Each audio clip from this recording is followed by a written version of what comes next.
In this video, I want to introduce the concepts involved in peripheral somatosensation, that is, the part of the somatosensory system in the peripheral nervous system. Somatosensation refers to senses of the body, including touch, position, vibration, pain, and temperature sensation. These are called the primary modalities of somatosensation, and by that we just mean the types of somatosensation. There are different somatosensory receptors in the skin and deep tissues for different somatosensory stimuli. Mechanoreceptors detect touch and vibration. Thermoreceptors detect temperature, and nociceptors detect noxious stimuli that cause pain. So these somatosensory receptors are in the skin and deep tissues of the body, and another set of somatosensory receptors are in muscles, tendons, and joints to detect the position of body parts relative to each other. These are different types of mechanoreceptors in the muscles or in the tendons and the joints. So this is like if you close your eyes, you can still tell where your arms and your legs are.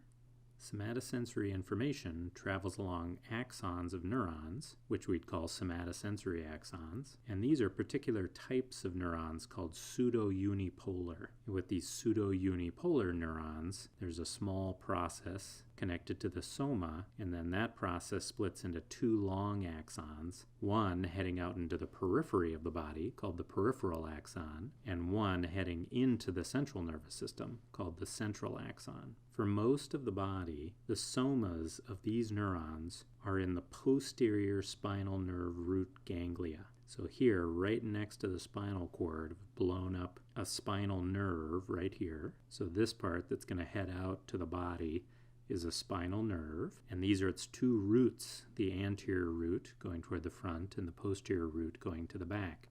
This is the posterior root, and attached to this posterior root of a spinal nerve is the ganglia, where the somas for these neurons are. So for most of the body, this is where the somas are for somatosensory neurons, but for the face and a few other parts of the head, they are in the ganglia of the trigeminal nerve. So here, attached to the brainstem, is the trigeminal nerve, and this is the ganglia of the trigeminal nerve, where the somas for these somatosensory neurons are. So if we take an example of a nerve here going to the leg, we would have some sort of somatosensory receptor here in the skin or deep tissues, and that somatosensory receptor would be connected to the peripheral axon of this somatosensory neuron.